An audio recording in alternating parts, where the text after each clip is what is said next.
Paris commune തകർക്കപ്പെടുകയും പരാജയപ്പെടുത്തപ്പെടുകയും പലായനം ചെയ്യേണ്ടി വരികയും ചെയ്ത കമ്മ്യൂണാടായിരുന്നു യൂജിൻ ബോത്തിയർ. ആ ഘട്ടത്തിലാണ് അദ്ദേഹം പുതിയൊരു ലോകത്തെ സ്വപ്നം കൊണ്ടുകൊണ്ട് സാർവദേശീയ ഗാനം എഴുതിയത്. പരാജയപ്പെടുമ്പോഴും പലായനം ചെയ്യേണ്ടി വരുമ്പോഴും അടുത്ത നിമിഷം കൊല്ലപ്പെട്ടേക്കും എന്ന തോന്നൽ ഉണ്ടാകുമ്പോഴും പുതിയൊരു ലോകത്തെ സ്വപ്നം കാണാൻ കഴിയുന്നു എന്നതാണ് കമ്മ്യൂണിസ്റ്റുകാരുടെ ഒരു പ്രധാനപ്പെട്ട സവിശേഷത. തോപ്പിൽ ഭാസി നിങ്ങൾ എന്നെ കമ്മ്യൂണിസ്റ്റാക്കി എന്ന നാടകം എഴുതുന്നത് 1950-ലാണ്.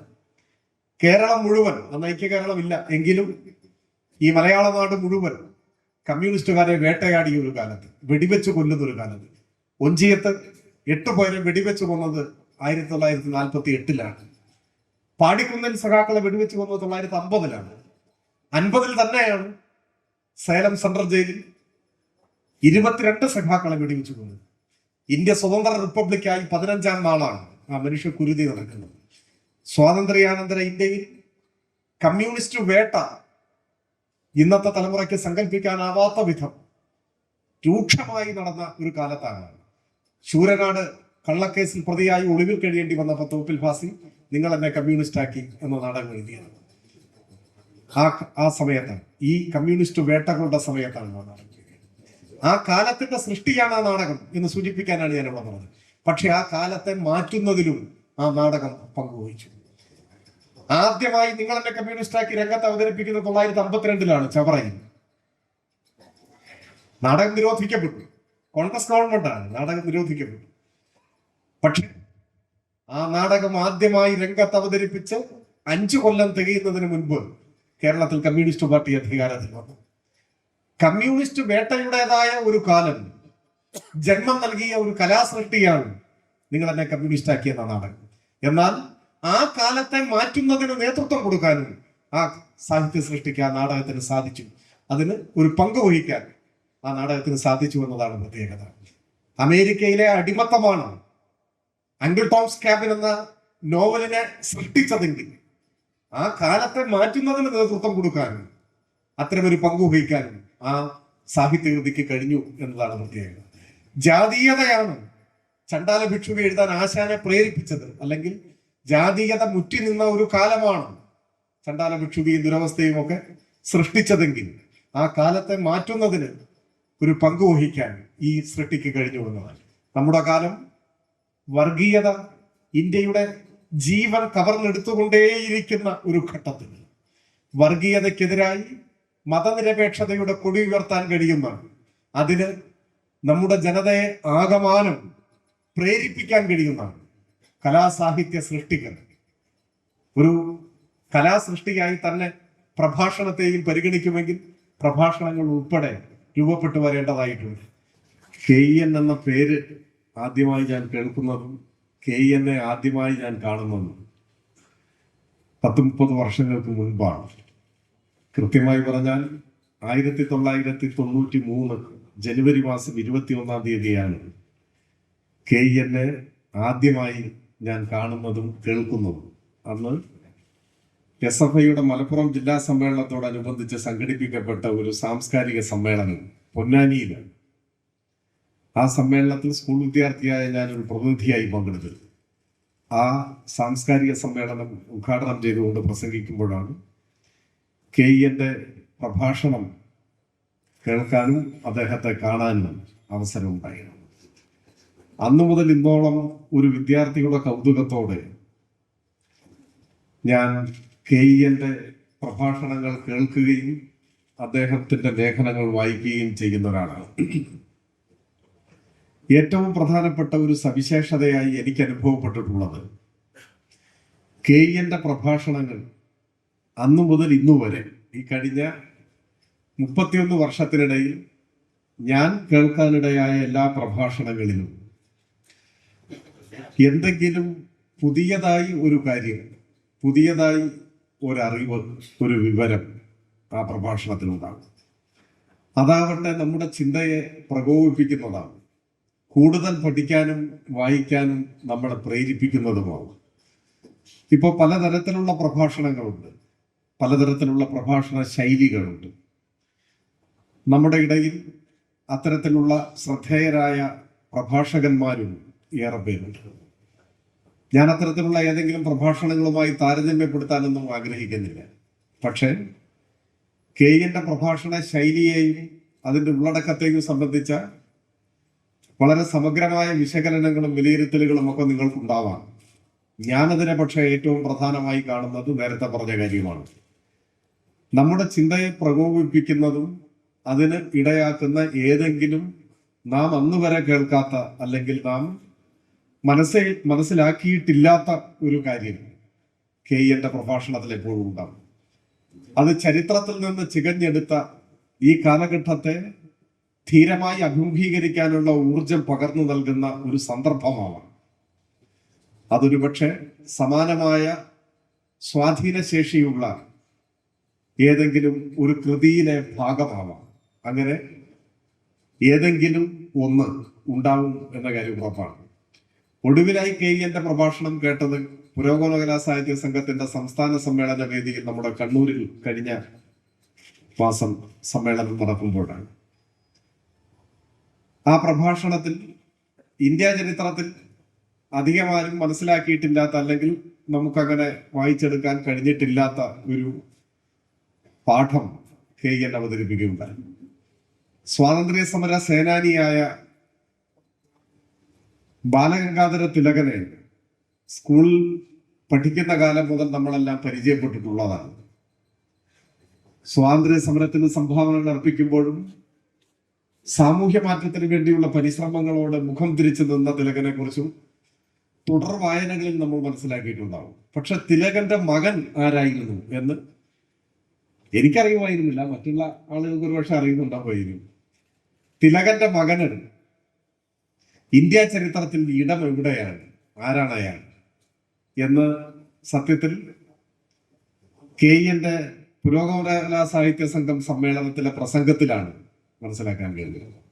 ശ്രീധർ പന്ത് എന്നറിയപ്പെടുന്ന ശ്രീധർ ബൽവന്ത് തിലക് ആത്മഹത്യ ചെയ്ത ഒരു സാമൂഹ്യ പരിഷ്കർത്താവാണ് അദ്ദേഹം എന്ന് ഇന്ത്യ ചരിത്രം പൊതുവിൽ നമ്മുടെ പാഠപുസ്തകങ്ങളുടെ ഭാഗമായും മറ്റും വന്നിട്ടുള്ള ആ പരിചയങ്ങളിലൂടെ ആർക്കും മനസ്സിലാക്കാൻ കഴിയില്ല. 3 ആത്മഹത്യാ കുറിപ്പുകൾ എഴുതി വെച്ചാണ്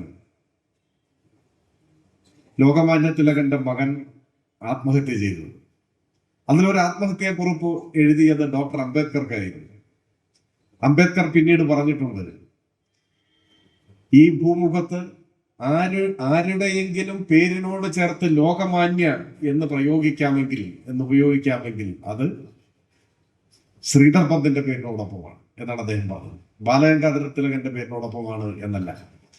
ജാതീയമായ ഉച്ചനീചത്വങ്ങൾക്കെതിരായ സന്ധിയില്ലാത്ത പോരാട്ടത്തിന് നേതൃത്വം കൊടുത്തതിന്റെ ഭാഗമായി ജാതിശ്രേണിയിൽ അധിഷ്ഠിതമായ സമൂഹത്തിൽ നിന്നും നിരന്തരമെന്നോണം ഏറ്റുവാങ്ങേണ്ടി വന്ന അവഹേളനങ്ങളുടെയും പീഡനങ്ങളുടെയും ഒരു ഘട്ടത്തിലാണ് ജീവൻ ഒടുക്കാൻ ബാലഗംഗാധര തിലകന്റെ മകൻ തീരുമാനമെടുക്കുന്നത്.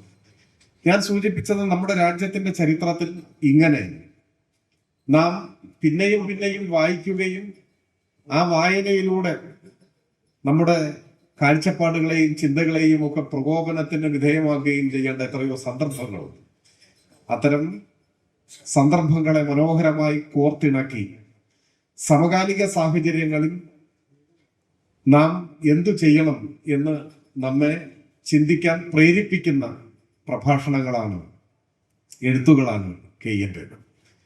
അദ്ദേഹത്തിലൂടെ ഒരു കാലത്ത് നമ്മൾ പറയാറുണ്ട്, വിശ്വസാഹിത്യ കൃതികൾ മലയാളികൾ പരിചയപ്പെട്ടത് വലിയൊരളവോളം സാംബശിവന്റെ കഥാപ്രസംഗങ്ങളിലൂടെയായിരുന്നു എന്ന് പറയാം. അതുപോലെ ലോക സാഹിത്യ ചക്രവാളത്തിലെയും സാംസ്കാരിക സമരങ്ങളുടെ ആഗോള ചരിത്രത്തിലെയും സുപ്രധാനമായ സന്ദർഭങ്ങളെ പലപ്പോഴും മലയാളിയുടെ മുൻപാകെ അവതരിപ്പിച്ചത് കെയ്യനായിരുന്നു. നാം അഭിമുഖീകരിക്കുന്ന സാമൂഹ്യ സന്ദർഭങ്ങൾ, ആ സാമൂഹ്യ സന്ദർഭങ്ങളെ ശരിയായി ആഴത്തിൽ വിലയിരുത്താനും ശരിയായ നിലപാടുകൾ സ്വീകരിക്കാനും പലപ്പോഴും പ്രേരകമായി കെയ്യന്റെ വാക്കുകൾ, അദ്ദേഹത്തിന്റെ എഴുത്ത് മാറിയിട്ടുണ്ട്. അടുത്ത ചിന്ത പുറത്തിറക്കിയ കെയ്യന്റെ പുസ്തകത്തിന്റെ പേര് സംവാദങ്ങളുടെ ആൽബം എന്നാണ്. നമ്മുടെ പരിപാടിയുടെ പേര് തുടക്കത്തിൽ സൂചിപ്പിച്ചതുപോലെ സംവാദ സമ്മേളനം എന്നുമാണ്. സംവാദങ്ങളുടെ ആൽബത്തിൽ KN ഉൾപ്പെടുത്തിയിട്ടുള്ള ഒരു ലേഖനത്തിന്റെ തലക്കെട്ട് ചിന്താവിഷ്ടയായ സീതയെ 2019 വായിക്കുമ്പോൾ എന്ന നിലയിലാണ്. ചിന്താവിഷ്ടയായ സീത ആശാൻ എഴുതിയതിന്റെ 100ാം വാർഷികമാണ് 2019. ആ ഘട്ടത്തിൽ രചിക്കപ്പെട്ട ആ ലേഖനത്തിൽ KN വർത്തമാനകാല കേരളീയ സാഹചര്യങ്ങളെ ഒരു 2 വാചകത്തിൽ വിമർശനപരമായി ചൂണ്ടിക്കാണിക്കുന്നുണ്ട്. ആ ലേഖനത്തിലെ പ്രസ്തുത വാചകം ഇങ്ങനെയാണ്: കേരളീയ സമൂഹത്തിൽ സംവാദങ്ങൾ തീരെ ഇല്ല എന്ന് പറഞ്ഞുകൂടാ, പക്ഷെ തൊലിപ്പുറത്തു മാത്രം സ്പർശിച്ച് അകത്ത് ഒരുവിധ കോളിളക്കങ്ങളും സൃഷ്ടിക്കാതെ അവസാനിക്കുന്നവയാണ് അവയിൽ മിക്കതും. നമ്മുടെ തലയ്ക്ക് മുകളിലൂടെ ഒന്നിനു പുറകെ മറ്റൊന്നായി ആശയങ്ങൾ കടന്നു പോകുന്നുണ്ട്. എന്നാൽ മസ്തിഷ്കത്തെയോ ഹൃദയത്തെയോ ജീവിതത്തെയോ അതൊന്നും പിടിച്ചു കുലുക്കുന്നില്ല. അതാണ് ചിന്താവിഷ്ടയായ സീത 2019 വായിക്കുമ്പോൾ എന്ന സംവാദങ്ങളുടെ ആൽബത്തിലെ KNന്റെ ലേഖനത്തിലെ ഒരു ഭാഗം അങ്ങനെയാണ്. ഞാൻ നിങ്ങളുടെ ആലോചനയ്ക്ക് വേണ്ടി അത് ഒരിക്കൽ കൂടി ആവർത്തിക്കാം. കേരളീയ സമൂഹത്തിൽ സംവാദങ്ങൾ തീരെ ഇല്ല എന്ന് പറഞ്ഞുകൂടാ. നമ്മൾ ഈ പാർട്ടി സമ്മേളനത്തോടനുബന്ധിച്ച് എത്ര സെമിനാറുകളാണ് സംഘടിപ്പിക്കുന്നത്. തീരെ ഇല്ല എന്ന് പറഞ്ഞുകൂടാ, പക്ഷേ തൊലിപ്പുറമെ മാത്രം സ്പർശിച്ച് അകത്ത് ഒരുവിധ കോളിളക്കങ്ങളും സൃഷ്ടിക്കാതെ അവസാനിക്കുന്നതാണ് അവയിൽ മിക്കതും. നമ്മുടെ തലയ്ക്കു മീതെ ഒന്നിനു പുറകെ മറ്റൊന്നായി ആശയങ്ങൾ കടന്നുപോകും. എന്നാൽ മസ്തിഷ്കത്തെയോ ഹൃദയത്തെയോ ജീവിതത്തെയോ അത് പിടിച്ചു കുലുക്കുന്നില്ല. ഒരുപക്ഷെ മലയാളിയുടെ വർത്തമാനകാല സാംസ്കാരിക ജീവിതത്തിനു നേരെ ഇത്രമാത്രം മൂർച്ചയേറിയ ഒരു വിമർശനം അടുത്ത കാലത്തൊന്നും കേട്ടിട്ടില്ല. ദയാരഹിതമായി KN മലയാളിയുടെ വർത്തമാനകാല സാംസ്കാരിക ജീവിതത്തെ, രാഷ്ട്രീയ പ്രവർത്തനത്തെ വിചാരണ ചെയ്യുകയാണ്, ചോദ്യം ചെയ്യുകയാണ്. ആ ചോദ്യത്തിന്റെ മൂർച്ചയേറിയ മുനകൾ നമ്മുടെ നേരെ തന്നെയാണ് വന്നു നിൽക്കുന്നത്. സംവാദങ്ങളുടെ സമ്മേളനമെന്ന് ഈ പരിപാടിക്ക് പേരിടുമ്പോൾ ഞാൻ കരുതുന്നത് KN മുൻപോട്ട് വെച്ച ആ വിമർശനത്തെ ഒരു പരിധി വരെയെങ്കിലും സ്വീകരിക്കാനുള്ള നമ്മുടെ തീരുമാനത്തിന്റെ കൂടി ഭാഗമായിരിക്കും ഇത് എന്ന് ഞാൻ കരുതുന്നു. നമ്മുടെ സംവാദങ്ങൾ എവിടെ വെച്ചാണ് നിലച്ചുപോയത്, അല്ലെങ്കിൽ ജീവനറ്റുപോയത്, അല്ലെങ്കിൽ ഒരു അനുഷ്ഠാനമായി മാറി തുടങ്ങിയത്? സംവാദത്തിന്റെ അനന്തമായ സാധ്യതകളെ മലയാളിയുടെ മുൻപിൽ അർത്ഥശങ്കക്കിടയില്ലാതെ തുറന്നു വെച്ച മഹാനായിരുന്നു ശ്രീനാരായണ ഗുരു. വളരെ പുകൾപ്പെട്ട ഗുരുവിന്റെ വാചകമുണ്ട്: വാദിക്കാനും ജയിക്കാനുമല്ല, അറിയാനും അറിയിക്കാനുമാണ് എന്ന്. പക്ഷെ ശ്രീനാരായണ ഗുരുവിന് തന്നെ വർത്തമാനകാല കേരളത്തിൽ സംഭവിച്ചത് എന്താണ്? ഗുരുവിന്റെ പിൽക്കാല സമൂഹം ഗുരുവിനെ എങ്ങനെയാണ് പരിഗണിച്ചത്? മരണാനന്തരം ഒരാൾ ദൈവമായി മാറ്റപ്പെട്ട മഹാനായ ദാർശനികനായിരുന്നു ശ്രീനാരായണ ഗുരു എന്ന് വിലയിരുത്തിയാൽ തെറ്റുണ്ടാവില്ല എന്നാണ് എനിക്ക് തോന്നുന്നത്. ഭിന്നാഭിപ്രായമുള്ളവരുണ്ടാകാം, ഭിന്നാഭിപ്രായങ്ങൾ ഉണ്ടാകുമ്പോഴാണല്ലോ സംവാദം വളർന്നു വരിക. മരണാനന്തരം ഒരാൾ ദൈവമായി ശ്രീനാരായണ ഗുരുവിനെ മാറ്റി എന്നതാണ് കേരളീയ സമൂഹം അദ്ദേഹത്തോട് ചെയ്ത ഏറ്റവും വലിയ അനീതി. സഹോദരൻ അയ്യപ്പൻ വിസ്മൃതിയിലാവുകയും ശ്രീനാരായണ ഗുരു മരണാനന്തര ആൾദൈവമായി മാറുകയും ചില്ലുകൂട്ടിൽ അടക്കപ്പെടുകയും ചെയ്തു എന്നത് കേരളീയ സമൂഹത്തിന്റെ സംവാദാത്മകമായ വളർച്ചയുടെ ഒരു ഘട്ടത്തെ സ്തംഭിച്ചു കളഞ്ഞ ഒരു യാഥാർത്ഥ്യമാണ്. കേരളീയ സമൂഹം ഇന്നെവിടെ എത്തി നിൽക്കുന്നു? കേരളം പ്രത്യക്ഷത്തിനും അപ്പുറം എന്ന പ്രയോഗം ഏറെ ചിന്തോദ്ദീപകമായിട്ടുള്ള ഒന്നാണ്. നാം നമ്മുടെ തന്നെ ഉള്ളിലേക്ക് ആഴത്തിൽ നോക്കാനും നവോത്ഥാന അനന്തര കേരളം ഏതേത് വഴികളിലൂടെയൊക്കെ എത്തി എവിടെയാണ് ഇപ്പോഴെത്തി നിൽക്കുന്നത് എന്ന് ശരിയായി പരിശോധിക്കാനും അതിനനുസരിച്ച് പുതിയ ഉത്തരവാദിത്വങ്ങൾ ഏറ്റെടുക്കാൻ നമ്മളെ പ്രേരിപ്പിക്കും എന്നാണ് ഞാൻ വിചാരിക്കുന്നത്. നമ്മുടെ രാജ്യം സ്വാഭാവികമായും ആ രാജ്യത്തിന്റെ ഭാഗമെന്ന നിലയിൽ നമ്മുടെ നാടും ഇന്ന് ഏത് ഘട്ടത്തിലൂടെയാണ് കടന്നു പോകുന്നത്, അത് നമ്മെ എത്രമാത്രം അസ്വസ്ഥരാക്കുന്നുണ്ട്. പുതിയൊരു ലോകം സൃഷ്ടിക്കാനുള്ള ദൃഢപ്രതിജ്ഞയുമായി രാഷ്ട്രീയ സാമൂഹ്യ പ്രവർത്തന രംഗത്തേക്ക് കടന്നു വന്ന ഒരു തലമുറയുടെ തുടർച്ച ഏതളവിലാണ് ഇന്ന് സംഭവിക്കുന്നത്? ഇതെല്ലാം പരിശോധിക്കപ്പെടേണ്ട ഒന്നാണ്. കെയ്യന്റെ പുസ്തകത്തിൽ ഉൾപ്പെടുത്തിയിട്ടുള്ള, ഒടുവിലത്തെ പുസ്തകത്തിൽ ഉൾപ്പെടുത്തിയിട്ടുള്ള എല്ലാ ലേഖനങ്ങളും മുൻപുള്ളതുപോലെ തന്നെ സൂക്ഷ്മമായ നിരീക്ഷണത്തിന് നമ്മുടെ സമൂഹത്തെ, നമ്മുടെ ജീവിതത്തെ വിധേയമാക്കുന്നുണ്ട്. പലപ്പോഴും ഉപരിപ്ലവമായി മാത്രം മലയാളികൾ വായിച്ചും കണ്ടും കടന്നു പോകുന്ന ഇടങ്ങളെ ആഴത്തിൽ വിശകലനം ചെയ്യാൻ കെയ്യൻ തയ്യാറാവുന്നുണ്ട്. നമ്മുടെ ഇടയിൽ വേണ്ടത്ര നമ്മുടെ ആലോചനകൾക്ക് വിധേയമായിട്ടില്ലാത്ത, ഇപ്പോഴും ഒരർത്ഥത്തിൽ സജീവമായും ശക്തമായും നിൽക്കുന്ന ജാതീയത, അന്യവർഗ ചിന്താഗതികൾ, വർഗീയത,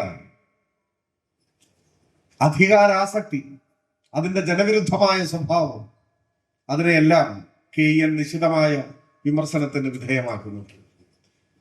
പഴഞ്ചൊല്ലുകളെ ഒരുപക്ഷെ ഇത്രയും ഗവേഷണ സ്വഭാവത്തോടുകൂടി പഠന വിധേയമാക്കിയിട്ടുള്ള അധികം ആളുകൾ കേരളത്തിൽ ഉണ്ടാവില്ല എന്നാണ് എനിക്ക് തോന്നുന്നത്. സംവാദങ്ങളുടെ ആൽബം പഴഞ്ചൊല്ലുകളിൽ അടിമുടി നിറഞ്ഞു നിൽക്കുന്ന കീഴാള വിരുദ്ധതയെ, സ്ത്രീ വിരുദ്ധതയെ, അതുകൊണ്ട് തന്നെ സാമൂഹ്യ വിരുദ്ധതയെ തുറന്നു കാണിക്കുന്നുണ്ട്. നമ്മുടെ ഓരോ പഴഞ്ചൊല്ലിലും എത്രമാത്രം ആഴത്തിലാണ് ജാതീയത വേരാഴ്ത്തി നിൽക്കുന്നത്, എത്രമാത്രം ആഴത്തിലാണ് വംശീയതയും സ്ത്രീ വിരുദ്ധതയും എല്ലാം വേരൂന്നി നിൽക്കുന്നത് എന്ന് കെയ്യൻ തുറന്നു കാണിക്കുന്നുണ്ട്. ഞാൻ ആ ഭാഗങ്ങളെല്ലാം അതുപോലെ ഇവിടെ വിശദീകരിക്കണം എന്ന് ആഗ്രഹിക്കുന്നില്ല. അതിൽ ഒരു ഭാഗം മാത്രമാണ് സൂചിപ്പിച്ച് കടന്നു പോകാമെന്നാണ് കരുതുന്നത്. പരുന്തിനെ ഭക്ഷിച്ചാൽ കാഴ്ച വർദ്ധിക്കും എന്ന ഒരു പ്രാചീന വിശ്വാസത്തെ കുറിച്ച് കെയ്യൻ അതിൽ പരാമർശിക്കുന്നുണ്ട്.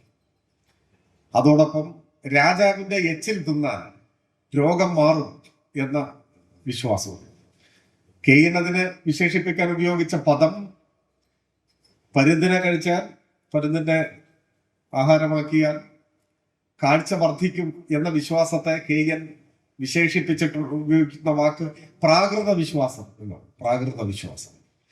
രാജാവിന്റെ എച്ചിൽ കഴിച്ചാൽ രോഗം മാറുമെന്നതിന് പ്രാചീന വിശ്വാസം എന്നും അദ്ദേഹം പറയുന്നുണ്ട്. ഇത് രണ്ടും എങ്ങനെ ഭിന്നമായിരിക്കുന്നു എന്ന് സൂചിപ്പിക്കുന്നുണ്ട്.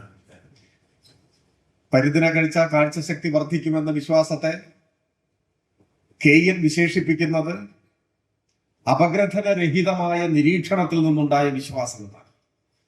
അതൊരു നിഷ്കളങ്കമായ ഒരു ജനതയുടെ, ഒരു കാലഘട്ടത്തിലെ മനുഷ്യന്റെ വിശ്വാസമാണ്. അതിന് യുക്തിയുണ്ട്, ചില ന്യായങ്ങളുണ്ട്. കാരണം ആകാശത്തിൽ ഉയർന്നു പറക്കുന്ന പരുന്ത് ഭൂമിയിൽ അതിന്റെ ഇരയെ വളരെ വ്യക്തമായി കൃത്യമായി കണ്ട് റാഞ്ചിക്കൊണ്ടു പോകുന്നുണ്ട്. കോഴിക്കുഞ്ഞിനെയൊക്കെ പരുന്ത് റാഞ്ചിക്കൊണ്ടു പോകുന്ന നമുക്കറിയാം. അപ്പൊ സൂക്ഷ്മമായ കാഴ്ചശക്തി പരുന്തിനുണ്ട് എന്ന് ഉറപ്പാണ്. അത് ഏതൊരു മനുഷ്യനും നൂറ്റാണ്ടുകൾക്ക് മുൻപേ അവന്റെ ജീവിത പരിസരത്ത് നിന്ന് നഗ്ന നേത്രങ്ങൾ കൊണ്ട് അവന്റെ അനുഭവത്തിൽ നിന്ന് ആർജിച്ചെടുക്കാൻ കഴിയുന്ന ഒരറിവാണ്. സ്വാഭാവികമായും ആ പരുന്തിനെ ആഹരിച്ചാൽ, ഭക്ഷിച്ചാൽ ആ കാഴ്ചശക്തി കിട്ടുമെന്നത് നിഷ്കളങ്കമായ ഒരു അന്ധവിശ്വാസമാണ്. അങ്ങനെ ഒരു പ്രയോഗം ഉണ്ടോ എന്ന് എനിക്കറിയില്ല. അത് കെയ്യന്റെ തന്നെ ഭാഷയിൽ പറഞ്ഞാൽ അപഗ്രഥനരഹിതമായ ഒരു വിശ്വാസമാണ്. ഗവേഷണമൊന്നും നടത്തിയിട്ടില്ല, സൂക്ഷ്മമായ പരിശോധനയ്ക്കോ ശാസ്ത്രീയമായ അന്വേഷണത്തിനോ ഒന്നും മെനക്കെട്ടിട്ടില്ല. പക്ഷെ തന്റെ കൺമുൻപിൽ കണ്ട ഒരു കാര്യത്തിൽ നിന്ന് സ്വാഭാവികമായി രൂപപ്പെട്ടു വന്ന ഒരു വിശ്വാസം, ഒരു അന്ധവിശ്വാസം അത്. എന്നാൽ രാജാവിന്റെ എച്ചിൽ തിന്നാൽ രോഗം മാറുമെന്നത് അങ്ങനെ നിഷ്കളങ്കമായി രൂപപ്പെട്ടു വന്ന ഒരു വിശ്വാസമല്ല. അതിൽ വർഗവിഭജിതമായ സമൂഹത്തിലെ മേധാവിത്വം വഹിക്കുന്നവരുടെ ആ അധികാരം വിധേയന്റെ കീഴാളന്റെ മേലെ അടിച്ചേൽപ്പിച്ച ഒരു തലം ആ വിശ്വാസമുണ്ട്. ആദ്യം പറഞ്ഞത് കാലക്രമേണ ഇല്ലാതെയാവുന്ന ഒന്നാണ്. ഇപ്പൊ പരുന്തിന്റെ ഇറച്ചി കഴിച്ചാൽ കണ്ണിന് കാഴ്ചശക്തി കൂടും എന്നാരും കരുതുന്നില്ല. അത് മാനവരാശിയുടെ വികാസ പരിണാമ പ്രക്രിയക്കിടയിൽ ആ വിശ്വാസം ഇല്ലാതെയായി. അപകടത്തിന് രഹിതമായ ഒരു നിരീക്ഷണം ജന്മം നൽകിയ വിശ്വാസത്തെ മനുഷ്യൻ അപഗ്രഥനം ആരംഭിച്ചപ്പോൾ ആ വിശ്വാസം ഇല്ലാതെയായി. എന്നാൽ മറ്റതോ ഏതാനും വർഷങ്ങൾക്ക് മുൻപാണ് CPIM തന്നെ നേതൃത്വം കൊടുത്തുകൊണ്ട് നമ്മുടെ ഉടുപ്പിയിൽ സമരം നടത്തിയത്. മടസ്നാനയ്ക്കെതിരെ എന്തായിരുന്നു പ്രശ്നം? ബ്രാഹ്മണന്റെ എച്ചിലിലയിൽ ദളിതൻ കിടന്ന് ഉരുളണം, അപ്പോഴാണ് അവന് ഐശ്വര്യം ഉണ്ടാകുന്നത്. അതിപ്പോഴും ദൃഢമായി നിൽക്കുകയാണ്. അതാണ് അധികാര ഘടനയുടെ കൂടി ഭാഗമായി ഒരു സമൂഹത്തിൽ വേരുപിടിക്കുന്ന വിശ്വാസങ്ങൾ എത്ര കാലം കഴിയുമ്പോഴും മാറാതെ നിൽക്കുന്നു എന്ന് നമ്മളെ ബോധ്യപ്പെടുത്തുന്നു. എത്ര വലിയ കോളിളക്കമാണ് അന്നുണ്ടായത്. വിശ്വാസത്തിന്റെയും ആചാരത്തിന്റെയും പേര് പറഞ്ഞ് അതിനെ ന്യായീകരിക്കുന്ന അഭ്യസ്ത വിദ്യ നമ്മുടെ നാട്ടിലെമ്പാടുമുണ്ട്, നമ്മുടെ സമൂഹത്തിലെമ്പാടുമുണ്ട്. കേരളം പ്രത്യക്ഷത്തിനും അപ്പുറം എന്ന ഒരു വാചകം സമകാലിക കേരളീയ രാഷ്ട്രീയ സാമൂഹ്യ മണ്ഡലങ്ങളിലേക്ക് നമ്മുടെ കണ്ണുകൾ തുറക്കാൻ പ്രേരിപ്പിക്കുന്നുണ്ട്. നമ്മുടെ രാജ്യം വർഗീയമായ അപകടങ്ങളെ ഏറ്റവും കൂടുതൽ നേരിടുന്ന ഒരു കാലമാണ്. വർഗീയത എങ്ങനെ രാജ്യത്തെ തന്നെ കീഴടക്കി കളഞ്ഞു എന്ന് സമീപകാല അനുഭവങ്ങളുടെ കൂടി അടിസ്ഥാനത്തിൽ നാം തിരിച്ചറിയുന്നു. ഇപ്പൊ 18ാം ലോക്സഭാ തെരഞ്ഞെടുപ്പ് കഴിഞ്ഞ പശ്ചാത്തലത്തിൽ KN നവഫാസിസത്തിന്റെ വർത്തമാനത്തിൽ ഒരാശ്വാസം പ്രകടിപ്പിക്കുന്നുണ്ട്. എനിക്കതിനോട് യോജിപ്പൊന്നുമില്ല. അത് പ്രത്യക്ഷത്തിൽ നാം അനുഭവിച്ച ഒരു ആശ്വാസമായിരിക്കും. കാരണം ലോക്സഭാ തെരഞ്ഞെടുപ്പിനെ നേരിടുന്ന ഘട്ടത്തിൽ നരേന്ദ്രമോദിയുടെ അവകാശവാദം, RSSന്റെ അവകാശവാദം ഒറ്റയ്ക്ക് ഇന്ത്യ ഭരിക്കും എന്നായി. 400 കടക്കും എന്നാണ്. നിങ്ങൾ ഓർക്കുന്നുണ്ടോ എന്ന് എനിക്കറിയില്ല. മറവി കൂടുതൽ മനുഷ്യനെ ബാധിച്ച ഒരു കാലം കൂടിയാണ്. 400 സീറ്റിൽ കൂടുതൽ നേടും, ഇന്ത്യ ഒറ്റയ്ക്ക് ഭരിക്കുമെന്നാണ്. ഇത് രണ്ടും നടന്നില്ല. 400 സീറ്റിൽ കൂടുതൽ ലഭിച്ചില്ല. ഇന്ത്യ ഒറ്റയ്ക്ക് ഭരിക്കാൻ കഴിഞ്ഞുമില്ല. പരസ്പരം ചേരാത്ത സഖ്യകക്ഷികളുടെ പിന്തുണയിൽ ഏറെക്കുറെ അസ്ഥിരമായ ഒരു തുടർ ഭരണമാണ് കേന്ദ്രത്തിൽ ലഭിച്ചത്. 2021 കേരളത്തിലുണ്ടായ തുടർഭരണം പോലെ താരതമ്യപ്പെടുത്താൻ പറ്റില്ല. 2021 കേരളത്തിൽ തുടർഭരണം ഇടതുപക്ഷത്തിന് ലഭിക്കുമ്പോൾ നിലവിലുള്ളതിനേക്കാൾ കൂടുതൽ അംഗബലത്തോടെയാണ്. 91-99 അധികാരത്തിൽ വർദ്ധിച്ച പിന്തുണയോ. എന്നാൽ 2018 ലോക്സഭാ തെരഞ്ഞെടുപ്പിന് ശേഷം മോദി അധികാരത്തിൽ വരുന്നത് ചോർന്നുപോയ പിന്തുണയുടെ പശ്ചാത്തലത്തിലാണ്. പിന്തുണ ചോർന്നു, സീറ്റുകളുടെ എണ്ണം കുറഞ്ഞു, സഖ്യകക്ഷികളുടെ പിന്തുണ അനിവാര്യമായി. അവരെ പ്രീതിപ്പെടുത്തേണ്ടത് ഒരു ബാധ്യതയായിരുന്നു. അങ്ങനെയാണ്. ഒപ്പം ഇന്ത്യയിലെ സംഘപരിവാർ രാഷ്ട്രീയത്തിന്റെ ചരിത്രത്തിലെ സുപ്രധാനമായ ഒരു ഘട്ടം രാമജന്മഭൂമി എന്ന മുദ്രാവാക്യം രാഷ്ട്രീയമായി സ്വീകരിച്ചതോടെയാണ് ആരംഭിക്കുന്നത്. നിരവധി ലോക്സഭാ തെരഞ്ഞെടുപ്പുകളിൽ BJP ഇന്ത്യയിലെ മഹാഭൂരിപക്ഷം വരുന്ന വിശ്വാസികൾക്കിടയിൽ സ്വാധീനം ഉറപ്പിക്കാനും വിശ്വാസിയെ വർഗീയതയുടെ കൊടിക്കീഴിലേക്ക് കൊണ്ടുവരാനും ഉപയോഗിച്ച മുദ്രാവാക്യം രാമജന്മഭൂമിയാണ്. അതാണ് 18ാം ലോക്സഭാ തെരഞ്ഞെടുപ്പിന്റെ തൊട്ട് മുൻപ് ധൃതി പിടിച്ച് തട്ടിക്കൂട്ടി രാമക്ഷേത്രത്തിന്റെ ഉദ്ഘാടനം നടത്തിയത് ആ മുദ്രാവാക്യത്തിന്റെ ഏറ്റവും ലക്ഷണമൊത്ത വിളവെടുപ്പിന് വേണ്ടിയായി. രാമക്ഷേത്രം യാഥാർത്ഥ്യമാക്കിയ ശേഷം ഓരോ മണ്ഡലത്തിലും അദൃശ്യനായ സ്ഥാനാർത്ഥിയായി ശ്രീരാമനെ തന്നെ പ്രതിഷ്ഠിച്ചുകൊണ്ടാണ് തെരഞ്ഞെടുപ്പിൽ നേരിട്ടത്. പക്ഷേ ആ രാമക്ഷേത്രം സ്ഥിതി ചെയ്യുന്ന മണ്ണിൽ ഫൈസാബാദിൽ BJP പരാജയപ്പെട്ടു. അത് ചരിത്രത്തിലെ എന്നെന്നും ഓർമ്മിച്ചിരിക്കേണ്ട ഒരു മുഹൂർത്തമാണ്. അയോധ്യ എന്ന് വിളിക്കപ്പെട്ട മണ്ണിൽ രാമക്ഷേത്രം ഉദ്ഘാടനം ചെയ്തതിന് ശേഷം നടന്ന തെരഞ്ഞെടുപ്പിൽ BJP പരാജയപ്പെട്ടു. പട്ടികജാതി വിഭാഗത്തിൽപ്പെട്ട അവധേഷ് പ്രസാദ് എന്ന സമാജ്വാദി പാർട്ടിയുടെ സ്ഥാനാർത്ഥി വിജയിച്ചു. ഉത്തരേന്ത്യയിലെ BJPക്ക് ഗണ്യമായ പിന്തുണ നൽകിയിരുന്ന പല പ്രദേശങ്ങളിലും BJP പരാജയപ്പെട്ടു. അപ്പോ 18ാം ലോക്സഭാ തെരഞ്ഞെടുപ്പിന് ശേഷം ഇന്ത്യയിലെ മതനിരപേക്ഷവാദികൾക്ക് ഇവിടെ പരാമർശിക്കപ്പെട്ട ചില കാര്യങ്ങളുടെ പേരിൽ ആശ്വസിക്കാം, അതിൽ തർക്കമില്ല. പക്ഷെ ആശ്വസിക്കുമ്പോഴും അത് ലോക്സഭാ തെരഞ്ഞെടുപ്പിന്റെ ഫലം പുറത്തു വരുന്ന ആ ഘട്ടത്തിലെ ഒരാശ്വാസം എന്ന നിലയിൽ മാത്രമേ പരിഗണിക്കാൻ പറ്റൂ. അതെന്തുകൊണ്ടാണ്? കഴിഞ്ഞ ഒരു ദശാബ്ദം ഇന്ത്യൻ മതനിരപേക്ഷതയെ ഇഞ്ചിഞ്ചായി കൊല്ലുകയായിരുന്നു സംഘപരിവാർ ഭരണകൂടം. ഇന്ത്യയുടെ വൈവിധ്യങ്ങളെ പൂർണ്ണമായും നിരാകരിച്ച് തങ്ങളുടെ പൂർവ പ്രഖ്യാപിതമായ ലക്ഷ്യം മതരാഷ്ട്രം എന്ന ലക്ഷ്യം ദളിത് വിരുദ്ധമായ, ന്യൂനപക്ഷ വിരുദ്ധമായ, മതനിരപേക്ഷ വിരുദ്ധമായ എല്ലാ ഘടകങ്ങളും ചേർത്ത് വെച്ചുകൊണ്ടുള്ള മതരാഷ്ട്രം. ആ മതരാഷ്ട്ര നിർമ്മിതിയുടെ ആദ്യപടിയായ പൗരത്വ ഭേദഗതി നിയമം രാജ്യത്തിന്റെ പാർലമെന്റ് പാസാക്കി. മതനിരപേക്ഷ ഇന്ത്യക്ക് മരണമാറണ്ട് ഒരുക്കിയ മതരാഷ്ട്ര നിർമ്മിതിയുടേക്കുള്ള ആദ്യ ചുവട് വെച്ചു കഴിഞ്ഞ് പശുവിന്റെ പേരിൽ മനുഷ്യനെ കൊല്ലുന്നത് കേരളത്തിന്റെ അതിർത്തിയോളം എത്തിയ കർണാടകയിൽ ഇദ്രിസ് പാഷയെ കൊന്നിട്ട് 2 വർഷം പോലും തികഞ്ഞിട്ടില്ല. അങ്ങനെ ഓരോ ദിവസവും മതനിരപേക്ഷ ഇന്ത്യ എത്രമാത്രം രോഗാതുരമായി കഴിഞ്ഞു എന്ന് സമൂഹത്തിന്റെ മുൻപിൽ വെളിപ്പെട്ട ഒരു ദശാബ്ദത്തിന് ശേഷം നടന്ന തെരഞ്ഞെടുപ്പിൽ നേരത്തെ ഞാൻ സൂചിപ്പിച്ച ആശ്വാസത്തിന്റെ നേരിയ കണങ്ങൾ ഉണ്ടെങ്കിൽ പോലും കണക്കുകൾ നമ്മോട് പറയുന്നത് BJPക്ക് 1% വോട്ടിന്റെ കുറവാണ് വന്നത് എന്നാണ്.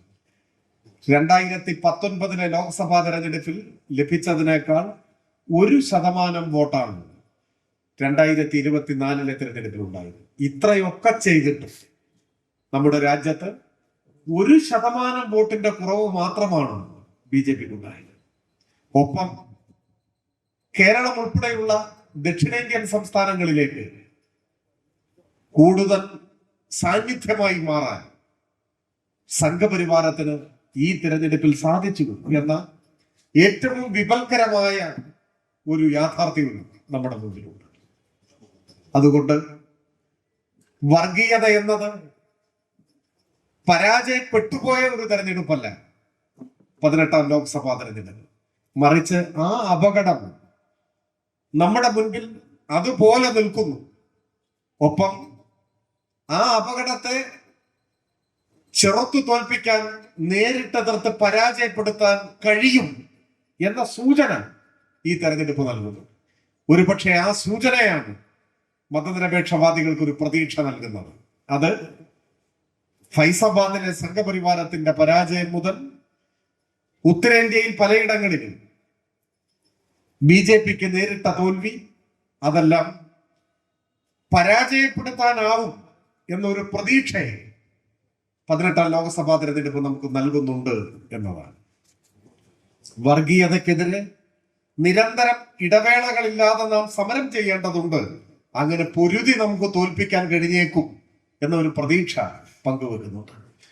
വർഗീയത എന്നത് അർഹിക്കുന്ന പ്രാധാന്യത്തോടെ പരിഗണിക്കപ്പെട്ട ഒന്നല്ല എന്ന് വർഗീയതയെ എതിർക്കുന്നവർ വർഗീയതയെ അർഹിക്കുന്ന ഗൗരവത്തോടെ എതിരിട്ടുവോ എന്ന വിമർശനം പലരും പല ഘട്ടത്തിൽ ഉയർത്തിയിട്ടുണ്ട്. പ്രൊഫസർ ബിപിൻ ചന്ദ്ര കുറച്ചു മുമ്പ് തന്നെ ഇന്ത്യൻ വർഗീയതയുടെ വളർച്ചയെ സംബന്ധിച്ച് നിരീക്ഷിക്കുമ്പോൾ ദേശീയ പ്രസ്ഥാനത്തെ വിമർശിക്കുന്നുണ്ട്.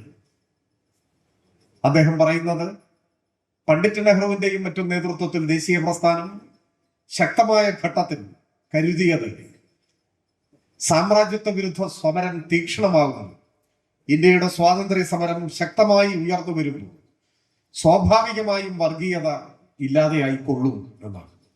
വർഗീയതയ്ക്കെതിരെ പ്രത്യേക സമരം ആവശ്യമില്ല എന്ന് കരുതി എന്നാണ്. അതിന്റെ പേരിൽ നെഹ്റു ഉൾപ്പെടെയുള്ള ദേശീയ പ്രസ്ഥാനത്തിന്റെ നേതൃത്വത്തെ ബിപിൻ ചന്ദ്ര ശക്തമായി വിമർശിക്കുന്നുണ്ട്. അദ്ദേഹം ഇടതുപക്ഷത്തിനെതിരായി വിമർശനം ഉയർത്തുന്നുണ്ട്. വർഗസമരം തീക്ഷ്ണമാകുമ്പോൾ സ്വാഭാവികമായും വർഗീയത ദുർബലമാവും എന്ന് കരുതി. പക്ഷെ അങ്ങനെയല്ല. വർഗീയതയ്ക്കെതിരായ സമരം എല്ലാ കാലത്തും നിരന്തരം ഏറ്റെടുക്കേണ്ടതാണ്. എല്ലാ ദിവസവും നാം നടത്തേണ്ട ഒരു സമരമാണ് എന്ന് അദ്ദേഹം മുമ്പോട്ട് വയ്ക്കുന്നുണ്ട്. വർഗീയതയെ പൂർണ്ണമായും വർഗീയതയിൽ വിശ്വാസമർപ്പിച്ചുകൊണ്ട് രാഷ്ട്രീയമായ സ്വാധീനം വർദ്ധിപ്പിക്കാമെന്നാണ് സംഘപരിവാരം പണ്ടേ കണക്കാക്കിയത്. 1987 മറ്റോ OV വിജയൻ എഴുതിയ ഒരു ലേഖനം പിൽക്കാലത്ത് ചർച്ച ചെയ്യപ്പെട്ടിട്ടുണ്ട്. ഹൈന്ദവനും അതിഹൈന്ദവനും എന്ന പേര്. ആ ലേഖനത്തിൽ 1984 ലോകസഭാ തെരഞ്ഞെടുപ്പിന്റെ റിസൾട്ട് വന്ന ദിവസത്തെ ഒരു അനുഭവം OV വിജയൻ പരാമർശിക്കുന്നുണ്ട്. ഡൽഹിയിലോ മറ്റോ ആണെന്ന് തോന്നുന്നു. ദൂരദർശനിൽ തെരഞ്ഞെടുപ്പ് റിസൾട്ട് കാണുകയാണ്. ആ തെരഞ്ഞെടുപ്പിന്റെ റിസൾട്ട് നിങ്ങളുടെ മനസ്സിലുണ്ടാവും. BJP രാജ്യം മുഴുവൻ പരാജയപ്പെട്ടൊരു തെരഞ്ഞെടുപ്പാണ്. 2 സീറ്റോ മറ്റോ ആണെന്ന് തോന്നുന്നു അന്ന് BJP ജയിച്ചത്. അപ്പൊ OV വിജയനോടൊപ്പം രാജഗോപാൽ കൂടിയുണ്ട് ഈ തെരഞ്ഞെടുപ്പിന്റെ റിസൾട്ട് കാണുന്നു. അപ്പൊ റിസൾട്ട് കണ്ടുകൊണ്ടിരിക്കുമ്പോൾ OV വിജയൻ രാജഗോപാലിനോട് ചോദിച്ചു പറഞ്ഞു എല്ലായിടത്തും നിങ്ങളുടെ കക്ഷി പരാജയപ്പെടുകയാണല്ലോ എന്ന് ചോദിച്ചു. അപ്പൊ രാജഗോപാൽ മറുപടി പറഞ്ഞു, അതെ, പക്ഷെ അഖിലേന്ത്യാ തലത്തിൽ ഞങ്ങൾ സ്വീകരിക്കപ്പെടുക തന്നെ ചെയ്യും. വലിയ ശുഭാപ്തി വിശ്വാസം അദ്ദേഹം പ്രകടിപ്പിച്ചു. ഇപ്പൊ തോറ്റു, പക്ഷെ അഖിലേന്ത്യാ തലത്തിൽ ഞങ്ങൾ സ്വീകരിക്കപ്പെടുക തന്നെ ചെയ്യും. അപ്പൊ OV വിജയൻ തിരിച്ചു ചോദിച്ചു, എന്തുകൊണ്ട്? എന്താണ് ഈ ശുഭപ്രതീക്ഷയുടെ അടിസ്ഥാനം? അതിന് രാജഗോപാൽ പറഞ്ഞ മറുപടി വളരെ ശ്രദ്ധിക്കേണ്ട ഒരു മറുപടി. എന്തുകൊണ്ട് BJP ദേശീയാടിസ്ഥാനത്തിൽ സ്വീകരിക്കപ്പെടും, എന്തുകൊണ്ട് ഇന്ത്യയിൽ വിജയിച്ചു വരും എന്ന് രാജഗോപാൽ അന്ന് പറഞ്ഞത് ഞങ്ങൾ രാജ്യം നേരിടുന്ന പ്രശ്നങ്ങൾ ഏറ്റെടുത്തുകൊണ്ട് സമരങ്ങൾ നടത്തി ജനങ്ങളുടെ പിന്തുണ ആർജിക്കും എന്നല്ല. ഏതെങ്കിലും തരത്തിൽ രാജ്യത്തിന്റെ ഭാവിയെ സംബന്ധിച്ച കാഴ്ചപ്പാടുകൾ, ഒരു പുതിയ ഇന്ത്യയെ കുറിച്ചുള്ള കാഴ്ചപ്പാടുകൾ ജനങ്ങളുടെ മുൻപാകെ അവതരിപ്പിച്ചുകൊണ്ട് ഞങ്ങൾ പിന്തുണ നേടും എന്നല്ല. അങ്ങനെ ഒന്നുമല്ല പറഞ്ഞത്. അദ്ദേഹം പറഞ്ഞത് സാധാരണഗതിയിൽ ഒരു രാഷ്ട്രീയ നേതാവ് പറയുന്ന ദീർഘവീക്ഷണത്തോടു കൂടിയ മറുപടി ആയിരുന്നില്ല. പകരം രാജഗോപാലിന്റെ മറുപടി OV വിജയൻ ആ ലേഖനത്തിൽ രേഖപ്പെടുത്തിയത് ഇങ്ങനെയാണ്: സിന്ധു ഗംഗാതടത്തിൽ പിറവിയെടുത്ത ഏതൊരു പ്രസ്ഥാനവും ഭാരതത്തിൽ വിജയിച്ചേ തീരൂ. എന്താണ് മറുപടി? സിന്ധു ഗംഗാതടത്തിൽ പിറവിയെടുത്ത ഏതൊരു പ്രസ്ഥാനവും ഭാരതത്തിൽ വിജയിച്ചേ തീരൂ എന്ന് വെച്ചാൽ അതിന്റെ പച്ച മലയാളം, വിശ്വാസത്തെ ഉയർത്തിപ്പിടിച്ചുകൊണ്ട്, വിശ്വാസത്തെ മതത്തെ ഉപയോഗിച്ചുകൊണ്ട് ഞങ്ങൾ ഇന്ത്യയിൽ ജയിക്കും എന്നാണ് അതിന്റെ മലയാള പരിഭാഷ. എന്നാണ് സംസ്കൃതവൽക്കരിക്കപ്പെട്ട മലയാളത്തിൽ രാജഗോപാൽ പറഞ്ഞതിന്റെ അർത്ഥം ഇതാണ്. ഈ രാജ്യത്തിന്റെ ചരിത്രം, അതിന്റെ സാംസ്കാരികമായ പൈതൃകം, അതിൽ പുരാണേതിഹാസങ്ങൾക്കുള്ള സ്വാധീനം, ഇന്ത്യയിലെ മഹാഭൂരിപക്ഷം വരുന്ന ജനങ്ങളുടെ വിശ്വാസം, ആ വിശ്വാസത്തെ, അവരുടെ മതത്തെ, മതബോധത്തെ ചൂഷണം ചെയ്തുകൊണ്ട്, അഥവാ വിശ്വാസികളെ വർഗീയവാദികളാക്കി മാറ്റിക്കൊണ്ട് ഞങ്ങൾ ഇന്ത്യയിൽ അധികാരം പിടിക്കും എന്ന് തന്നെയാണ് അദ്ദേഹം പറഞ്ഞതിന്റെ മലയാളം. അതാണ് ഏറെക്കാലമായി BJP പയറ്റുന്ന രാഷ്ട്രീയ തന്ത്രവും. വിശ്വാസികളുടെ വിശ്വാസത്തെ ചൂഷണം ചെയ്തുകൊണ്ട്, ആ വിശ്വാസത്തെ ഉപയോഗപ്പെടുത്തിക്കൊണ്ട് ആ വിശ്വാസത്തെ വർഗീയതയാക്കി രൂപപ്പെടുത്തിയെടുത്ത് ഇന്ത്യയിൽ സ്വാധീനം ഉറപ്പിക്കുക. അതാണ് സംഘപരിവാരത്തിന്റെ രാഷ്ട്രീയ തന്ത്രം. ആ വർഗീയതക്കെതിരായിട്ടാണ് നാം പോരാട്ടം ശക്തിപ്പെടുത്തേണ്ടത്. ഈ ഘട്ടത്തിൽ രൂപപ്പെട്ടു വരുന്ന മറ്റൊട്ടേറെ വാദങ്ങളുണ്ട്. അത് നിങ്ങൾ എന്തുകൊണ്ട് സംഘപരിവാർ വർഗീയതയെ ഇത്ര ശക്തമായി എതിർക്കുന്നു? എല്ലാ വർഗീയതയെയും എതിർക്കേണ്ടതല്ലേ? KN തന്റെ ലേഖനത്തിൽ ഈ വാദത്തെ അഭിമുഖീകരിക്കുന്നുണ്ട്. എനിക്ക് ഉറപ്പുണ്ട്, ഇവിടെ കൂടിയിരിക്കുന്ന നമ്മളിൽ കുറെ പേരെയെങ്കിലും ഈ വാദം ഏറിയോ കുറഞ്ഞോ സ്വാധീനിച്ചിട്ടുണ്ട്. ചിലയിടങ്ങളിൽ പ്രസംഗിക്കുമ്പോൾ മുസ്ലിം വർഗീയതക്കെതിരെയും നിങ്ങൾ പ്രസംഗിക്കേണ്ടതല്ലേ എന്ന ചോദ്യം എനിക്കും നേരിടേണ്ടതായി വന്നു. എങ്ങനെയാണ് ഈ പ്രശ്നത്തെ നാം നേരിടേണ്ടത്? എന്താണ് ഇത് സംബന്ധിച്ച ഒരു മതനിരപേക്ഷവാദിക്ക് സ്വീകരിക്കാൻ കഴിയുന്ന നിലപാട്? ഒരു സംശയവുമില്ല. എതിർക്കുന്നത് വർഗീയതയെയാണ്. വർഗീയത എന്ന വാക്കിന്റെ നിർവചനം എന്താണ്? നിരവധി നിർവചനങ്ങൾ വർഗീയതയ്ക്കുണ്ടാകും. എന്നാൽ ഏത് നിർവചനത്തിന്റെയും ആകത്തുക ഞാൻ വിചാരിക്കുന്നത് ഏറ്റവും ലളിതമായി പറയാൻ ശ്രമിച്ചാൽ, രാഷ്ട്രീയാധികാരം പിടിച്ചുപറ്റാൻ മതവിശ്വാസത്തെ ഉപയോഗപ്പെടുത്തുന്നതാണ് വർഗീയത. രാഷ്ട്രീയാധികാരം പിടിച്ചുപറ്റാൻ വിശ്വാസത്തെ ഉപയോഗിക്കുന്നതിനെയാണ് വർഗീയത എന്ന് പറയുന്നത്. അപ്പോൾ നമ്മൾ എതിർക്കുന്നത് വർഗീയതയാണ്. ഏത് വർഗീയത എന്ന ചോദ്യത്തിലേക്ക് വരാം. ഏത് വർഗീയതയും എതിർക്കപ്പെടേണ്ടതാണ്, ഒരു സംശയവുമില്ല. അതിന് ഹിന്ദു വർഗീയത, മുസ്ലിം വർഗീയത, ക്രിസ്ത്യൻ വർഗീയത, ബുദ്ധ വർഗീയത, ജൈന വർഗീയത എന്നൊന്നുമില്ല. വർഗീയത എന്ന് പറഞ്ഞാൽ വർഗീയത എന്നത് അധികാരം പിടിച്ചുപറ്റാനുള്ള ഒരു കുറുക്കു വഴിയായി മതത്തെ ഉപയോഗപ്പെടുത്തലാണ്. മതത്തെ ഒരു മറയായി സ്വീകരിച്ച് അധികാരം പിടിക്കലാണ്. അതിനെയാണ് വർഗീയത എന്ന് പറയുന്നത്. ആ വർഗീയതയാണ് നാം എതിർക്കുന്നത്. അതിന്റെ അർത്ഥം ഇന്നോളം ഈ ഭൂമിയിൽ അവതരിച്ചിട്ടുള്ള സകല വർഗീയതയെയും നാം എതിർക്കുന്നു എന്നാണ്. അതിന്റെ തുടർന്നുള്ള അർത്ഥം ഒരുപക്ഷെ ഇനി ഈ ഭൂമിയിൽ പിറക്കാനിരിക്കുന്ന വർഗീയതയെയും ഞങ്ങൾ എതിർക്കും എന്നാണ്. ഏത് രൂപഭാവങ്ങളോടെ വർഗീയത പ്രത്യക്ഷപ്പെട്ടാലും ഒരു മതനിരപേക്ഷ ജനാധിപത്യവാദി, ഒരു കമ്മ്യൂണിസ്റ്റ് അതിനെ എതിർക്കും. അതിൽ ഒരു സംശയത്തിനും അടിസ്ഥാനമില്ല. ഇത് പൊതു തത്വമാണ്. രണ്ട്, നമ്മൾ എവിടെയാണ് ജീവിക്കുന്നത്, ഏത് കാലത്താണ് ജീവിക്കുന്നത്? ഇന്ത്യയിൽ 2014 2024 ഇന്ത്യയിൽ നാം ജീവിക്കുന്നു. ഈ ഘട്ടത്തിൽ വർഗീയ വിരുദ്ധനായ ഒരാൾ, ഒരു മതനിരപേക്ഷവാദി, ഒരു കമ്മ്യൂണിസ്റ്റ് ഏറ്റവും ശക്തമായി എതിർക്കേണ്ടത് RSS വർഗീയതയാണ് എന്ന് ബോധ്യപ്പെടുന്നതിന് എന്താണ് തടസ്സം? അത് മനസ്സിലാവുന്നതേയില്ല. എന്തുകൊണ്ട്? ഇന്ത്യ ഭരിക്കുന്ന വർഗീയത ഇന്നതാണ്.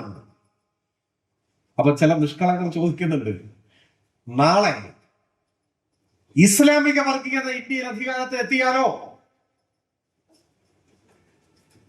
നാളെ മുസ്ലിം വർഗീയവാദികൾ ഇന്ത്യയിൽ അധികാരം പിടിച്ചാലോ? ഇതിനേക്കാൾ മോശമാവില്ലേ എന്ന് ചോദിക്കുന്നവരുണ്ട്. അതിനുള്ള മറുപടി, ആ ചോദ്യം ഒരു സാങ്കല്പിക ചോദ്യമാണ്. നിലവിലുള്ള യാഥാർത്ഥ്യം മറ്റൊന്നാണ്. ആ ചോദ്യം ഉന്നയിക്കുന്നവർ നമ്മളോട് മറുപടി പറയാൻ ആവശ്യപ്പെടുന്നത് പർവ്വത സമാനമായ യാഥാർത്ഥ്യത്തിന്റെ മുന്നിൽ നിന്ന് സാങ്കല്പികമായ ഒരു ലോകത്തെ അഭിസംബോധന ചെയ്യൂ എന്നാണ് പറയുന്നത്. ഏത്? നാളെ മുസ്ലിം വർഗീയവാദികൾ അധികാരം പിടിച്ചാലോ? വേണമെങ്കിൽ അതിനൊരു സാധ്യത എന്ന് പറയാം, ഒരു വിദൂര സാധ്യത. ഒരു സാങ്കല്പിക ചോദ്യമാണ്. നാളെ അങ്ങനെ ഒരു സാഹചര്യം വന്നാലോ അതിനെന്തു ചെയ്യും? ആ മറുപടി ഇപ്പൊ പറയണമെന്നാണ്. പക്ഷെ ഇപ്പോഴത്തെ യാഥാർത്ഥ്യം എന്താണ്? മല പോലെ മുന്നിൽ നിൽക്കുന്ന യാഥാർത്ഥ്യം, ഒരു വർഗീയത അധികാരം പിടിച്ചു കഴിഞ്ഞു. സംഘപരിവാർ വർഗീയത ഇന്ത്യയിൽ അധികാരം പിടിച്ചിട്ട് ഒരു ദശാബ്ദം പിന്നിട്ടു. എന്നിട്ടും ആ യാഥാർത്ഥ്യത്തെ അംഗീകരിക്കാതെ ഭാവിയിൽ സംഭവിച്ചേക്കാവുന്ന ഒരു സങ്കല്പത്തെ നോക്കി നിങ്ങൾ പ്രതികരിക്കണം എന്ന് പറയുന്നത് ഒരു സംഘപരിവാർ യുക്തിയാണ്. KN ഭംഗിയായി അതിനെ തന്റെ ലേഖനത്തിൽ വരച്ചു കാട്ടുന്നുണ്ട്. എന്ന് വെച്ചാൽ ഇന്ത്യയിൽ ജീവിക്കുന്ന ഏത് മനുഷ്യനും, ഏത് മതനിരപേക്ഷവാദിയും സംഘപരിവാർ വർഗീയതയെ എതിർത്തുകൊണ്ടല്ലാതെ തന്റെ മതനിരപേക്ഷ നിലപാടുകൾ സമൂഹത്തിന്റെ മുൻപാകെ വിശദീകരിക്കാനാവില്ല. അതിന്റെ അർത്ഥം മറ്റേതെങ്കിലും തരത്തിൽ ഒരു വർഗീയതയെ ഞങ്ങൾ പിന്തുണയ്ക്കുന്നു എന്നല്ല. എല്ലാ വർഗീയതയ്ക്കും എതിരാണ്. അത് പൊതു തത്വമാണ്. എല്ലാ വർഗീയതയ്ക്കും എതിരാണ്. നാളെ ആ വർഗീയത വന്നാലോ എന്ന് ചോദിക്കണ്ട. ഇന്നേ വർഗീയതയ്ക്കെതിരാണ്. നാളെ വരുമ്പോഴല്ല എതിർക്കുന്നത്, ഇന്നേ എതിരാണ്. പക്ഷെ ഇന്ന് നമ്മുടെ മുൻപിലെ ഏറ്റവും വിപൽക്കരമായ അപകടമായി ഒരു വർഗീയത രൂപപ്പെട്ട് നിൽക്കുമ്പോൾ അതിനെ പേരെടുത്ത് തന്നെ വിമർശിക്കേണ്ടി വരും, അതിനെ എതിർക്കേണ്ടി വരും. അഫ്ഗാനിസ്ഥാനിൽ അങ്ങനെ സംഭവിക്കുന്നില്ലേ എന്ന് ചോദിക്കുമ്പോൾ അഫ്ഗാനിസ്ഥാനിൽ ജീവിക്കുന്ന ഒരു മതനിരപേക്ഷവാദി ഒന്നാമതായി താലിബാനെ എതിർത്തേ പറ്റൂ എന്ന കാര്യം പറയാൻ ഒരു ശങ്കയും നമുക്കുണ്ടാവേണ്ടതില്ല. ഏതേത് രൂപങ്ങളിൽ, ഏതേത് പ്രദേശങ്ങളിൽ വർഗീയത പ്രകടമാകുന്നുവോ ആ വർഗീയതയെ ആ മണ്ണിൽ തന്നെ ചെറുത്തു തോൽപ്പിക്കേണ്ടതുണ്ട്. ഇന്ത്യയിൽ ഇന്ന് ഹിന്ദു വർഗീയതയാണ്, സംഘപരിവാർ വർഗീയതയാണ് മനുഷ്യന്റെയും രാജ്യത്തിന്റെയും പ്രാണനെടുക്കുന്നതായി മാറിയിട്ടുള്ളത്. അതുകൊണ്ട് അതിനെ ചെറുത്തു തോൽപ്പിച്ചുകൊണ്ടല്ലാതെ മറ്റൊന്ന് പറയാൻ മതനിരപേക്ഷവാദിക്കാവില്ല എന്ന വസ്തുത എല്ലാ സംഘപരിവാർ കുയുക്തികളെയും നേരിട്ട് തന്നെ എതിർക്കുന്നതാണ്. KNന്റെ എല്ലാ ലേഖനങ്ങളിലും വർഗീയതയ്ക്കെതിരായ സമരത്തിൽ, വർഗീയതയ്ക്കെതിരായ ആശയങ്ങൾ അവതരിപ്പിക്കുന്നതിൽ ആ കണിശതയും കൃത്യതയും ഉണ്ട്. പക്ഷെ പലപ്പോഴും സംഘപരിവാർ നേരിട്ട സംഘപരിവാർ തന്നെ ആയിക്കൊള്ളണമെന്നില്ല. യാന്ത്രികമായ യുക്തികൾ ഉയർത്തി മതനിരപേക്ഷവാദികളിൽ ആശയക്കുഴപ്പം ഉണ്ടാക്കാൻ ശ്രമിക്കുന്നുണ്ട്. അത് വളരെ ശക്തമായി കേരളത്തിൽ അനുഭവപ്പെടുന്നുണ്ട്. വർഗീയത കേരളത്തിൽ വളരെ സാവധാനത്തിലാണെങ്കിലും ചുവടുറപ്പിച്ചുകൊണ്ടിരിക്കുന്നു എന്നതിന് വേണ്ടുവോളം തെളിവും നമ്മുടെ മുൻപിലുണ്ട്. കേരളം പ്രത്യക്ഷത്തിനപ്പുറം എന്ന വിഷയത്തെ തന്നെ മുൻനിർത്തിക്കൊണ്ട് ഈ സംവാദ സമ്മേളനത്തിൽ പരിശോധന നടക്കുമ്പോൾ അത്തരം കാര്യങ്ങളെ സംബന്ധിച്ചെല്ലാം കൂടുതൽ വിശദമായി തന്നെ പരാമർശിക്കും എന്നാണ് പ്രതീക്ഷിക്കുന്നത്. ഇപ്പോ കേരളം നേരിടുന്ന ഏറ്റവും പ്രധാനപ്പെട്ട ഒരു വെല്ലുവിളി വളരെ അലസമായി സമൂഹത്തിൽ വരുന്ന പ്രതിലോമകരമായ ചലനങ്ങളെ സമീപിക്കുന്നു എന്നതാണ് എനിക്ക് തോന്നുന്നത്. ചരിത്രത്തിൽ ആദ്യമായി പാർലമെന്റിലേക്ക് ഒരു സംഘപരിവാർ പ്രതിനിധി തെരഞ്ഞെടുപ്പിൽ ജയിക്കുന്നു. കാരണം ഏറെക്കുറെ വ്യക്തമാണ്.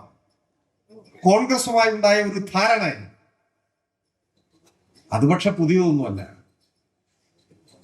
വർഗീയത എങ്ങനെ നമ്മുടെ രാജ്യത്ത് സജീവമായി ഉയർന്നു വന്നു എന്ന ചരിത്രം പരിശോധിക്കുമ്പോൾ കോൺഗ്രസിന് അതിലൊരു പങ്കുണ്ട്, ചെറുതല്ലാത്ത ഒരു പങ്ക്.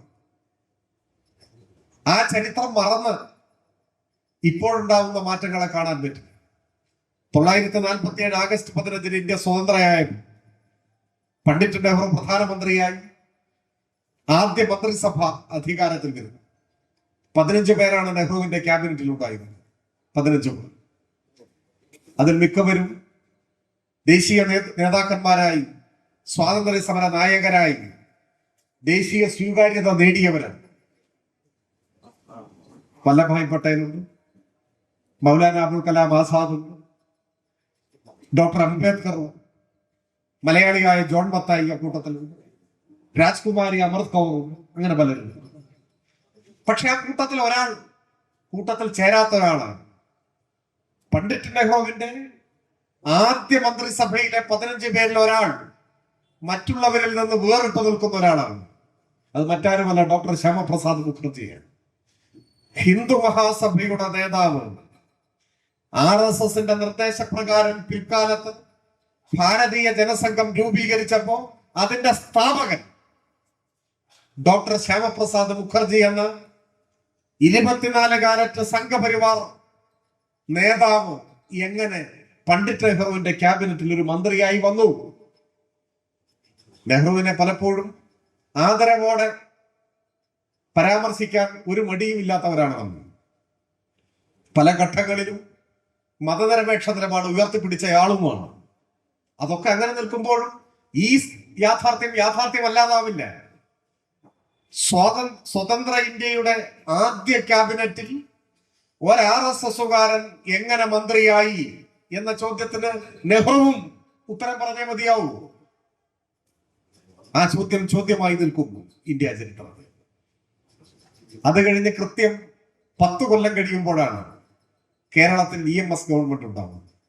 കേരളത്തിലെ ആദ്യത്തെ ഗവൺമെന്റ്, ആദ്യത്തെ കമ്മ്യൂണിസ്റ്റ് ഗവൺമെന്റ്. വിമോചന സമരം ഉണ്ടാവും. ആ വിമോചന സമരത്തിൽ കോൺഗ്രസ് നേതൃത്വം കൊടുത്ത വിമോചന സമരത്തിൽ ഒരു ഉപാധിയുമില്ലാതെ പിന്തുണ നൽകിയ വിഭാഗം ജനസംഘമാണ്, ഭാരതീയ ജനസംഘമാണ്.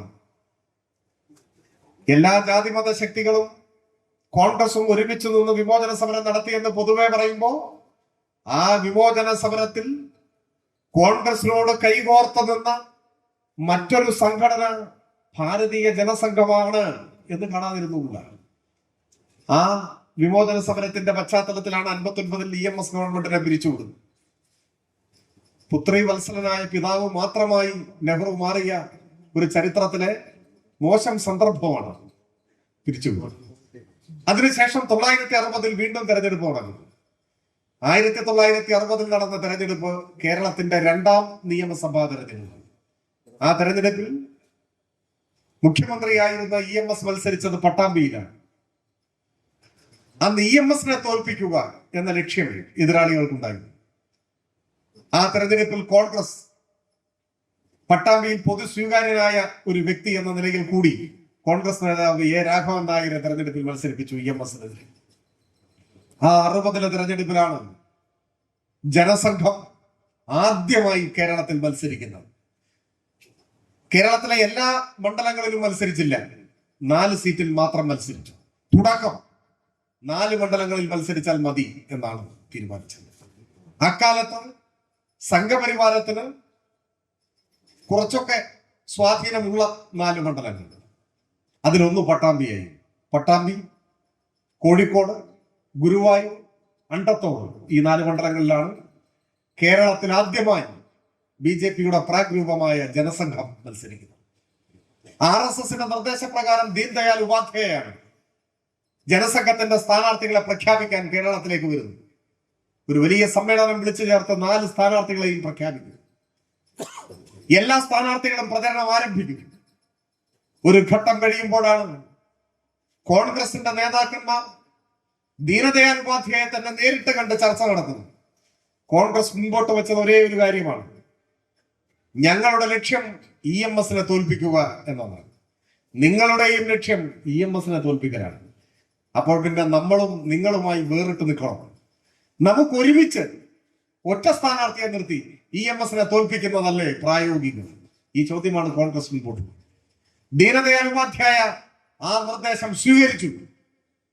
പ്രഖ്യാപിച്ച് പ്രചരണം ആരംഭിച്ച ജനസംഘത്തിന്റെ സ്ഥാനാർത്ഥി മാധവ മേനോനെ പിൻവലിച്ചു. കോൺഗ്രസിന്റെ സ്ഥാനാർത്ഥി രാഘവൻ നായർക്ക് പിന്തുണ കൊടുക്കും. 60-ലെ കേരള നിയമസഭാ തെരഞ്ഞെടുപ്പിൽ EMSനെ പരാജയപ്പെടുത്താൻ പട്ടാമ്പിയിൽ RSSും കോൺഗ്രസും കൈകോർത്തു പിടിച്ചു. 47-ൽ നെഹ്റുവിന്റെ മന്ത്രിസഭയിൽ RSSുകാരനെ എടുത്തപ്പോൾ മുതൽ ആരംഭിച്ച ഇന്ത്യയിലെ വലതുപക്ഷ വർഗീയ കൂട്ടുകെട്ട് 60-ൽ പട്ടാമ്പിയിൽ പ്രത്യക്ഷമായി ഒരു തിരഞ്ഞെടുപ്പിൽ അവതരിച്ചു. പക്ഷെ ആ കൂട്ടുകെട്ടിനെ RSSന്റെയും കോൺഗ്രസിന്റെയും സംയുക്ത സ്ഥാനാർത്ഥിയായി മാറിയ രാഘവൻ നായരെ ജനങ്ങൾ വോട്ട് ചെയ്ത് തോൽപ്പിച്ചു, EMSനെ വിജയിപ്പിച്ചു. പിന്നീട് ഒരു ദശാബ്ദം കഴിഞ്ഞാണ് 1971-ലെ പാർലമെന്റ് തെരഞ്ഞെടുപ്പിൽ AKG പാലക്കാട്ട് മത്സരിക്കും. അന്ന് പ്രതിപക്ഷത്തിന്റെ നേതാവാണ് AKG. പാർലമെന്റിലെ സാധാരണക്കാരന്റെ ശബ്ദം അതായിരുന്നു AKG. ആ AKGയെ പാലക്കാട്ട് പരാജയപ്പെടുത്താൻ കോൺഗ്രസും RSSും വീണ്ടും സംയുക്ത സ്ഥാനാർത്ഥിയാണ് മത്സരിപ്പിച്ചത്. ഇത്തവണ പ്രഖ്യാപിച്ച ശേഷം പിൻവലിച്ചത് കോൺഗ്രസിന്റെ സ്ഥാനാർത്ഥിയെയാണ്, മത്സരിപ്പിച്ചത് RSSന്റെ സ്ഥാനാർത്ഥിയെയാണ്. RSSന്റെ പാലക്കാട് ജില്ലാ കാര്യവാഹകായിരുന്ന പ്രൊഫസർ TC ഗോവിന്ദനാണ് അന്ന് AKGക്കെതിരെ കോൺഗ്രസ് RSS സംയുക്ത സ്ഥാനാർത്ഥി. അന്നും ജനങ്ങൾ വലതുപക്ഷ വർഗീയ സഖ്യത്തിന്റെ സ്ഥാനാർത്ഥിയെ തോൽപ്പിക്കുകയാണ് ചെയ്തത്. AKGയെ വിജയിപ്പിച്ചു. തുടർന്നും കേരളത്തിൽ ചില ഇടവേളകൾ മാറ്റി നിർത്തിയാൽ ഇത്തരത്തിലുള്ള പ്രത്യക്ഷ പരീക്ഷണങ്ങളാണ്. 91 ബേപ്പൂരും വടകരയും വിശദീകരിക്കേണ്ട കാര്യമില്ല നമ്മുടെ മനസ്സിൽ. ഇതിങ്ങനെ തുടർന്നേ വരികയാണ്. കഴിഞ്ഞ ഏതാനും വർഷങ്ങൾക്ക് മുൻപാണ് മധ്യപ്രദേശിലെ ഉജ്ജയിനി RSSന്റെ ഒരു വലിയ സമ്മേളനത്തിൽ, ആ സമ്മേളനത്തിന്റെ അധ്യക്ഷൻ ഒരു പാർലമെന്റ് അംഗമാണ്, പ്രസംഗിക്കവേ RSSന്റെ നേതാവായ, അയാളുടെ പേര് ഇപ്പോഴും ഓർത്തിരിക്കുന്നു, കുന്ദൻ ചന്ദ്രാവത്ത് എന്നാണ്. കുന്ദൻ ചന്ദ്രാവത്ത് എന്ന RSS നേതാവ് ഒരു പാർലമെന്റ് അംഗം അധ്യക്ഷനായ RSSന്റെ മഹാസമ്മേളനത്തിൽ പ്രസംഗിക്കുമ്പോൾ നൽകിയ ഒരു ആഹ്വാനം. എന്തായിരുന്നു ആഹ്വാനം? ആഹ്വാനം ഇന്നതാണ്: പിണറായി വിജയന്റെ തലയറുത്തു കൊണ്ടുവന്നാൽ അങ്ങനെ കൊണ്ടുവരുന്നവർക്ക് 1 കോടി രൂപ ഇനാം നൽകും. അതാണ് പ്രഖ്യാപനം. 1 കോടി രൂപ ഇനാം നൽകും എന്നാണ് പ്രഖ്യാപനം. ദേശീയ മാധ്യമങ്ങളിലൊക്കെ അതൊരു വാർത്തയായി വന്നു. അതെന്തുകൊണ്ടാണ് അങ്ങനെ പറഞ്ഞത്? ഈ കാലത്ത് രാഷ്ട്രീയമായ വിയോജിപ്പുകളും എതിർപ്പുകളും ഉണ്ടെങ്കിലും ഇങ്ങനെ ഒരു ആഹ്വാനം ആർക്കുമെതിരെ ആരും നടത്തിയിട്ടില്ല. മാത്രവുമല്ല, പാർലമെന്റിലെ BJPയുടെ പ്രധാന എതിരാളി CPM അല്ല, കോൺഗ്രസ് ആണല്ലോ. പ്രതിപക്ഷത്തെ മുഖ്യ കക്ഷി കോൺഗ്രസ് ആണ്. മല്ലികാർജുന ഖാർഗെയുടെയോ രാഹുൽ ഗാന്ധിയുടെയോ ശിരസെടുത്താൽ 1 കോടി തരാം എന്നല്ല RSS നേതാവ് പ്രഖ്യാപിച്ചത്. പിണറായി വിജയന്റെ തലയെടുക്കണമെന്നാണ് പ്രഖ്യാപിച്ചത്. കേരളം ഒഴികെ മറ്റൊരു സംസ്ഥാനത്തും CPM അധികാരത്തിലില്ല. എന്ത്? ഇന്ത്യ ഭരിക്കുന്ന പാർട്ടിയെ നിയന്ത്രിക്കുന്ന RSS ഇന്ത്യയിലെ പ്രധാന പ്രതിപക്ഷ കക്ഷികൾക്കെതിരായി ഒരു വാക്കും പറയാതെ കേരളത്തിന്റെ മുഖ്യമന്ത്രിയുടെ തലയെടുത്ത് കൊണ്ടുവരുന്നവർക്ക് 1 കോടി ഇനാം പ്രഖ്യാപിച്ചു. എന്തേ ഒരു കോൺഗ്രസ് നേതാവിന്റെ തലയ്ക്ക് RSSന്റെ കമ്പോളത്തിൽ വിലയില്ലാതെ പോയി? ഒരു കോൺഗ്രസ് നേതാവിന്റെയും ശിരസ് RSSനെ ബുദ്ധിമുട്ടിക്കുന്നില്ല. ഇന്ത്യൻ വർഗീയതയ്ക്കെതിരെ കരുത്തുറ്റ ഒരു വാക്കെങ്കിലും വരുന്നത് കമ്മ്യൂണിസ്റ്റുകാരുടെ നാവിൽ നിന്നാണ് എന്നതിന്റെ തെളിവാണ്. ഗോൾവൽക്കറുടെ ജന്മശതാബ്ദി ആഘോഷങ്ങൾ ഉദ്ഘാടനം ചെയ്യാൻ കേരളത്തിലെ RSS സ്നേഹപൂർവ്വം ക്ഷണിച്ചത് VD സതീശനെ ആയിരുന്നില്ലേ? VD സതീശനെയാണ് ക്ഷണിച്ചത്. പിണറായിയുടെ തലയ്ക്ക് വിലയിട്ട RSS ഗോൾവൽക്കറിന്റെ ജന്മശതാബ്ദി ഉദ്ഘാടനം ചെയ്യാൻ VD സതീശൻ തന്നെ വേണം എന്ന് തീരുമാനിക്കുകയും ആ ക്ഷണം ആഹ്ലാദത്തോടെ സ്വീകരിച്ചത് ഗോൾവൽക്കറിന്റെ ചിത്രത്തിന്റെ മുൻപിൽ വെച്ച നിലവിളക്ക് കൊളുത്തി ആ ആഘോഷ പരിപാടികൾ ഉദ്ഘാടനം ചെയ്ത ആളാണ് VD സതീശൻ. ഇതാണ് കേരളത്തിലെ വർത്തമാനകാല സാഹചര്യം. ആ കേരളത്തിൽ കോൺഗ്രസിന്റെ കൂടി പിന്തുണയോടെയാണ് വർഗീയത ഇന്ന് ശക്തിപ്പെട്ടുകൊണ്ടിരിക്കുന്നത്. ആ വർഗീയത ഇന്ന് കോൺഗ്രസിന്റെ വോട്ട് തന്നെ ഗണ്യമായി വാങ്ങിക്കൊണ്ട് പാർലമെന്റിലേക്ക് ഒരു അംഗത്തെ വിജയിപ്പിക്കാൻ കഴിയുന്ന നിലയിലേക്ക് എത്തി. ഇതൊരു പ്രത്യക്ഷമായി നമ്മുടെ മുൻപിൽ നിൽക്കുന്ന ഒരു കാര്യമാണ്. ഒപ്പം കേരളീയ സമൂഹത്തിൽ പൊതുവിലെടുത്ത ജാതീയത തീർത്തും ഇല്ലാതാവുകയല്ല ചെയ്യുന്നത്. സംഘപരിവാർ വർഗീയത ജാതീയതയെ കൂടി ശക്തിപ്പെടുത്തുന്നുണ്ട്. ജാതി ക്ഷേത്രങ്ങൾ സജീവമാകുന്നു. ഇത്തരമൊരു സാഹചര്യത്തിൽ പൊതുവായ സമീകരണങ്ങളും അഴകുഴമ്പൻ വർത്തമാനങ്ങളും നമുക്ക് വർത്തമാനകാല യാഥാർത്ഥ്യത്തെ ധീരമായി നേരിടാൻ സഹായകരമാവില്ല. KN സംവാദങ്ങളുടെ ആൽബത്തിൽ ഒരു ലേഖനത്തിൽ ഇത്തരത്തിൽ എല്ലാത്തിനെയും പൊതുവൽക്കരിച്ച് സാമാന്യവൽക്കരിച്ച് അതും ഇതും ദോഷം എന്ന് പറയുന്നതിന്റെ അപകടത്തെ ചൂണ്ടിക്കാണിക്കുന്നു. അതിന് ഉദാഹരിക്കുന്നത്, അതിന് പ്രത്യേകമായി എടുത്ത് ചൂണ്ടിക്കാണിക്കുന്ന 2 പോസ്റ്റർ കവിതകളാണ്.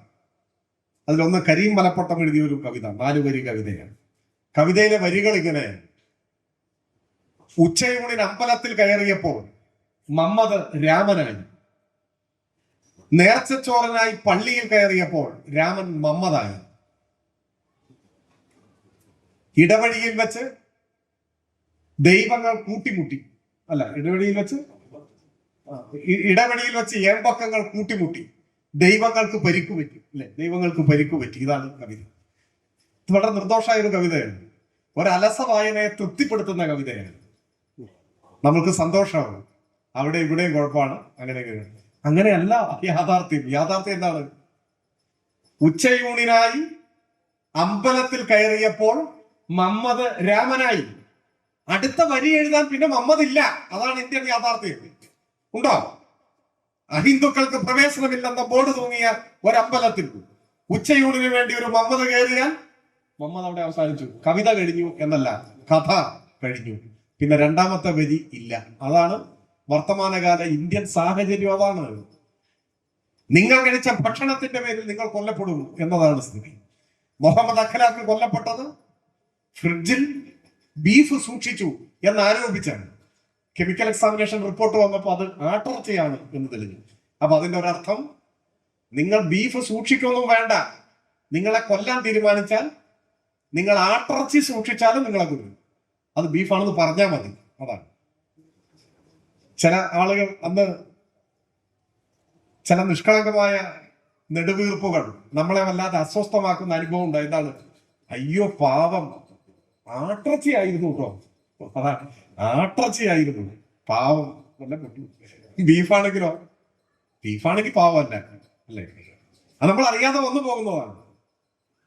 ചില ആളുകൾ നമ്മൾ പ്രതീക്ഷിക്കാത്ത കേന്ദ്രങ്ങളിൽ നിന്ന് പോലും അങ്ങനെ നെടുവീർപ്പുകൾ ഉണ്ടായിട്ടുണ്ട്.